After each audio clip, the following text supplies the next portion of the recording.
जय हिंद। इस वीडियो में मैं आपको बताऊंगा, एक क्विक रिकैप भी दूंगा, कुछ Q&A पढ़ूंगे हम लोग, फिर सेंट्रल रिवर सिस्टम्स का मैं स्टार्टिंग करूंगा थोड़ा, फिर आपको ड्रेनेज सिस्टम के बारे में भी बताऊंगा, और जो हमने जो शॉर्ट ट्रिक्स 2-3 किए थे जिससे रिवर्स के नाम याद रहते हैं, वो मैं एक बार फिर से आपको रिकैप दे देता हूँ, ठीक है, ताकि आपके जानकारी में रहे, आपको याद रहे उस चीज के बारे में। तो आइए कुछ Q&A कर लेते हैं इम्पोर्टेंट, उसके बाद हम लोग शॉर्ट ट्रिक्स करेंगे। शॉर्ट ट्रिक्स करने के बाद एक क्विक रिकैप होगा, फिर उसके बाद ड्रेनेज सिस्टम, फिर सेंट्रल सिस्टम रिवर का वो हम लोग करेंगे। आइए देखते हैं कुछ Q&A। आइए देखते हैं, ये कुछ क्वेश्चंस हैं, इंपॉर्टेंट क्वेश्चंस है जो कि कॉम्पिटिटिव एग्जाम्स में पूछे जाते हैं। ये आप लोग को याद रखना जरूरी है, ठीक है। मैं तो बता दूंगा बट याद रखना आपका काम है, ठीक है। इसलिए मैं फिर से बोल रहा हूँ, ये सब इंपॉर्टेंट क्वेश्चंस हैं। कोई भी क्वेश्चन आ सकता है, आपको कोई भी किसी टाइप का भी आ सकता है। आपको पैटर्न में ध्यान में रखना है कि क्या पैटर्न है, ठीक है। तो आइए देखते हैं, पहला क्वेश्चन है कि YAP यानी action plan was launched to address which issue and in which year, ठीक है।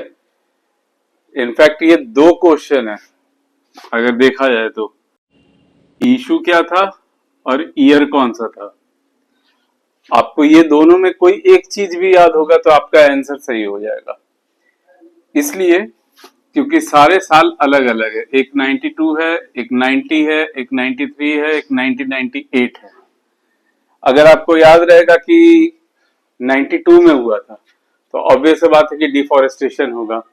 आपको अगर याद रहेगा कि 98 में हुआ था तो आपको याद हो जाएगा कि तब तो यही होगा, रिवर इंटरलीकिंग। तो ये चीज आपको याद रखना बहुत जरूरी है कि क्वेश्चन से दूसरा क्वेश्चन भी बनता है, वो दोनों में से कोई एक पार्ट भी आपको याद रहेगा तो दोनों में से कोई एक चीज हो जाएगा, ठीक है। समझ आ रहा है, ठीक है। तो इसका आंसर है पोल्यूशन, थर्ड नंबर, 1993 में, टू एड्रेस पोल्यूशन, ठीक है। पोल्यूशन के लिए 1993 में यमुना एक्शन प्लान लॉन्च किया गया था। दूसरा क्वेश्चन है, what is the longest tributary of Yamuna river. बताइए कौन सा होना चाहिए। सतलज होगा? बिल्कुल नहीं, क्योंकि सतलज पार्ट ही नहीं है यमुना का, तो सतलज नहीं होगा। बेतवा, चंबल और केन, यही 3 में से एक हो सकता है। बताइए कौन सा होना चाहिए, आपको क्या लग रहा है।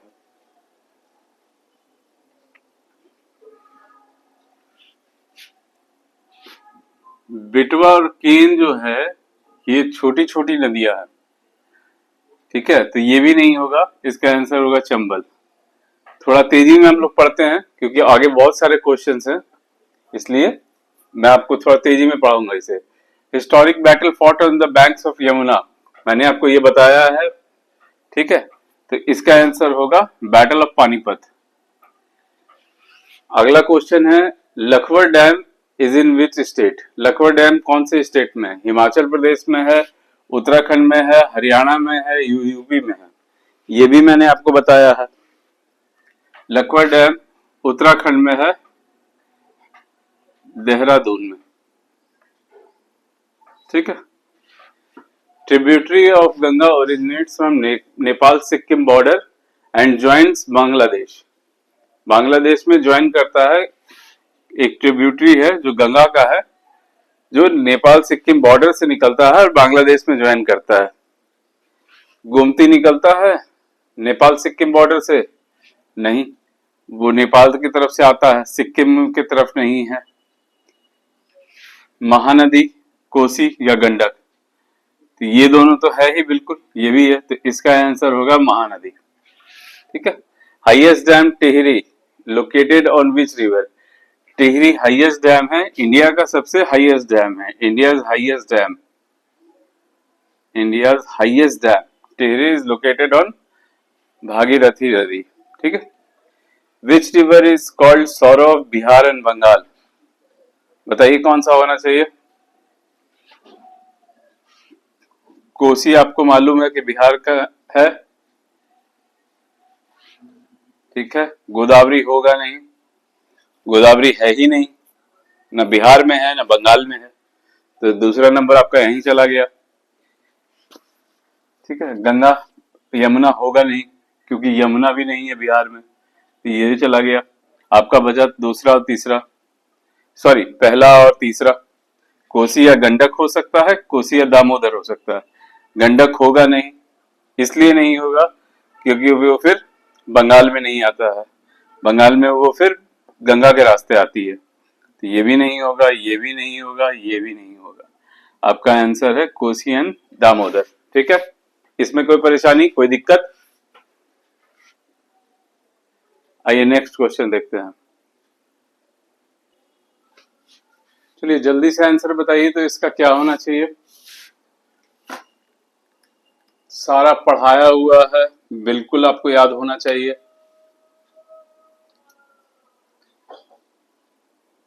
चलिए पहला का आंसर बताइए। Which river meets Ghaghara in India at the time of entry?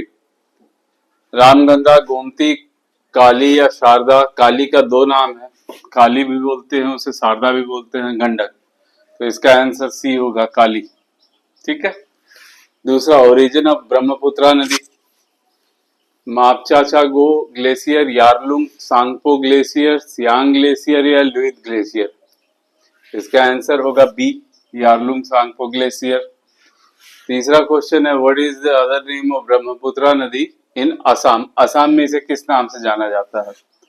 Yarlung तो होगा नहीं, अभी मैंने आपको बताया यारलुंग ग्लेशियर का नाम है, तो ये होगा नहीं।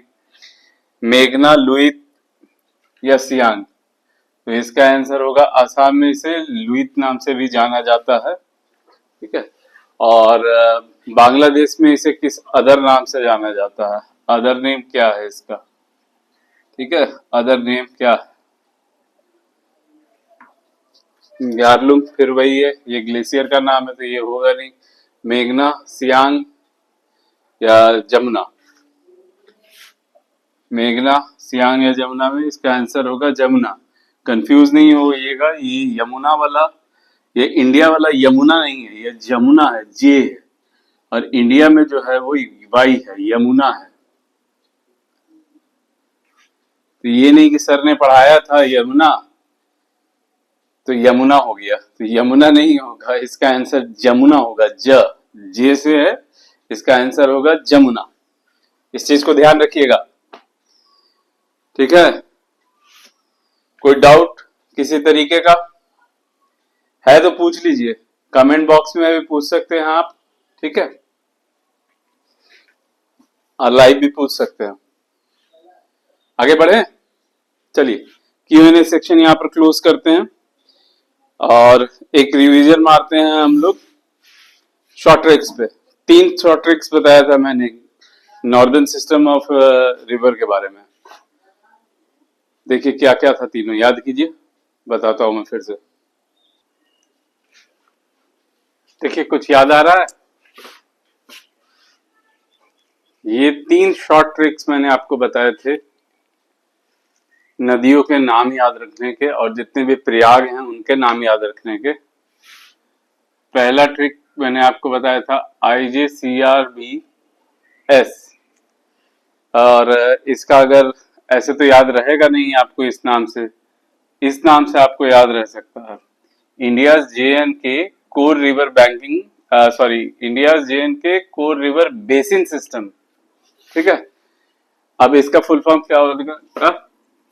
इंडिया से इंडस, JNK से झेलम, कोर से चेनब, आर से रावी, बेसिन से बेस और सिस्टम से सतलज, ठीक है। ये याद रहेगा आपको, इससे आपको सारा, और ये जो भी है ये सिस्टमैटिक है, ऐसा नहीं कि कोई भी नाम कहीं पर भी है। सबसे पहले इंडस है, फिर उसके बाद झेलम है, चेनब है, रावी है, बेस है, फिर सतलज है। ये सिस्टमैटिकली है, ठीक है। दूसरा है HVNKRD, HVNKRD का मतलब हो गया hikers ventured north knowing rugged desert. ठीक है, हाइकर्स किसको कहते हैं? जनरली आप देखेंगे कि माउंटेन्स या फिर जो भी हिली एरिया है वहां पर बाइकर्स लोग जाते हैं बाइकिंग से हाइकिंग करने के लिए, मतलब घूमने के लिए जाते हैं, ग्रुप्स में जाते हैं, 10 लोगों 12 लोगों का ग्रुप रहता है इनका, उन्हें हाइकर्स बोलते हैं। ठीक है, तो हाइकर्स वेंचर्ड नॉर्थ मतलब घूमने जा रहे हैं, वहां एक्सप्लोर करने जा रहे हैं नॉर्थ। तो hikers ventured north knowing rugged desert.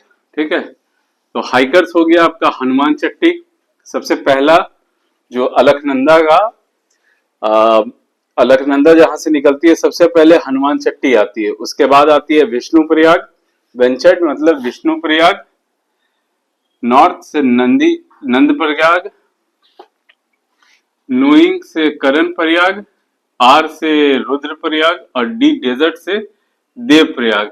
Dev Prayag में गंगा से मिलती है, इनफैक्ट गंगा से मिलती नहीं है, भागीरथी से मिलती है, भागीरथी से मिलती है अलकनंदा, अलकनंदा भागीरथी से मिलती है और गंगा का निर्माण होता है वहां पर। तीसरा है, ये दूसरा था, तीसरा है आपका जीडीएन पीएमजी। जीडीएन का पीएमजी का मतलब giant dolphins nap peacefully mimic gesture. Nap peacefully का मतलब सोता है आराम से। ठीक है, नैप का मतलब होता है सोना, स्लीप को ही नैप बोलते हैं। ठीक है, शॉर्ट नैप मतलब हल्का फुल्का सोने को शॉर्ट नैप बोलते हैं। मिमिक जेस्चर्स, मिमिक जेस्चर्स का मतलब मिमिक आर्टिस्ट वगैरह आपने सुना होगा। मिमिक का मतलब होता है किसी की एक्टिंग करना, किसी का जैसे कोई एक्टर है, आप देखे होंगे कितने भी कॉमेडियंस हैं, अमिताभ बच्चन का एक्टिंग करते हैं या किसी का भी एक्टिंग करते हैं तो उसको मिमिक्री कहते हैं, मिमिक करना।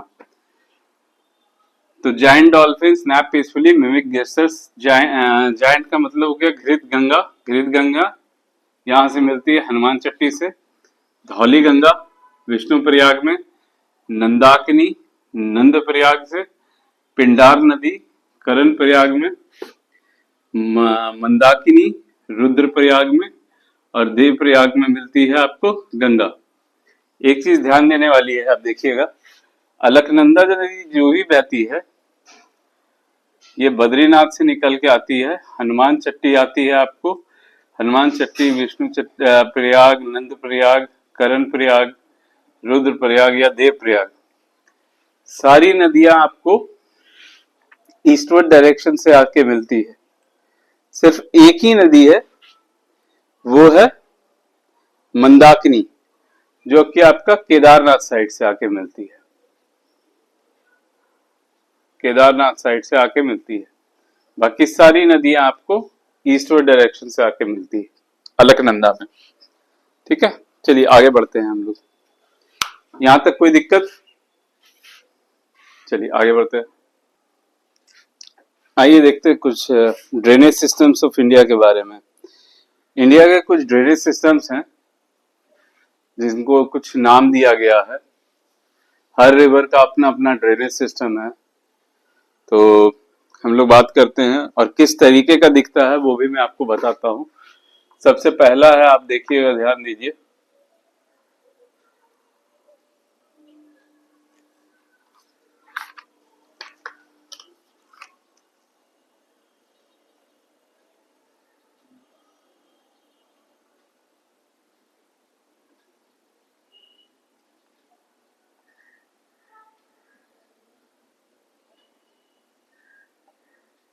Dendritic drainage system. Dendritic drainage system को अगर मैं हिंदी में आपको बताऊं तो वृक्ष जैसा स्ट्रक्चर है। एक पेड़ कैसे होता है, देखिए एक डाल होती है, उसके ब्रांचेस होते हैं अलग अलग छोटे छोटे, तो उस तरीके का डेंड्रेटिक होता है। मतलब आप ऐसे लेके चलिए कि इसका ये होगा,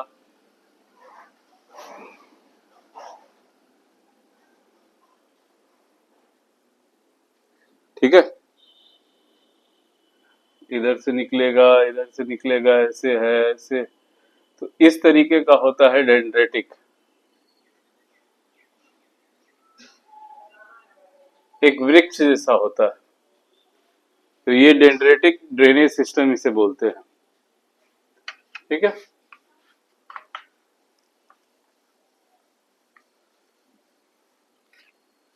ये दूसरा देखते हैं। एक होता है पैरेलल ड्रेनेज सिस्टम, नाम से ये आपको पता चल रहा होगा पैरेलल।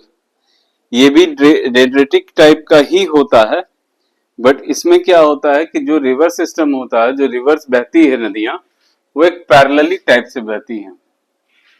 आपको जैसे दिखाता हूं मैं।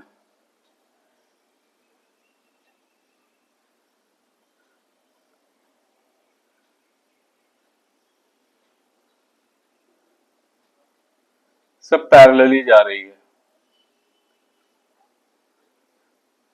सारी नदियां पैरेलली बह रही है इसमें, तो इसे पैरेलल ड्रेनेज सिस्टम कहेंगे। ठीक है, तीसरा होता है ट्रेलिस।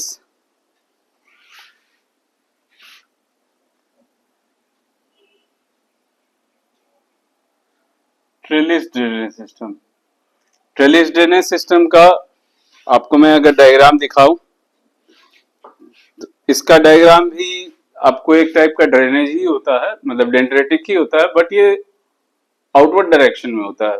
देखिए मैं दिखाता हूं, देखिए ये होता है ट्रेलिस, इस टाइप का बनता है ट्रेलिस।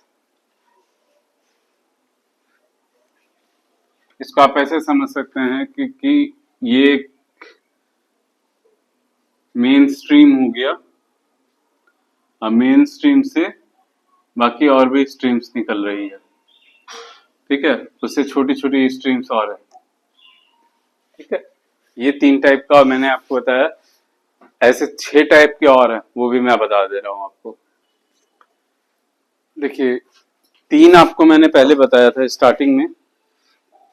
ठीक है, एक डेंड्रेटिक बताया था जो वृक्ष जैसा स्ट्रक्चर होता है, जिसका पेड़ जैसा। दूसरा पैरेलल बताया था। तीसरा ट्रेलिस बताया था। चौथा है रेडियल। चौथा रेडियल है। रेडियल कुछ इस तरीके का दिखता है।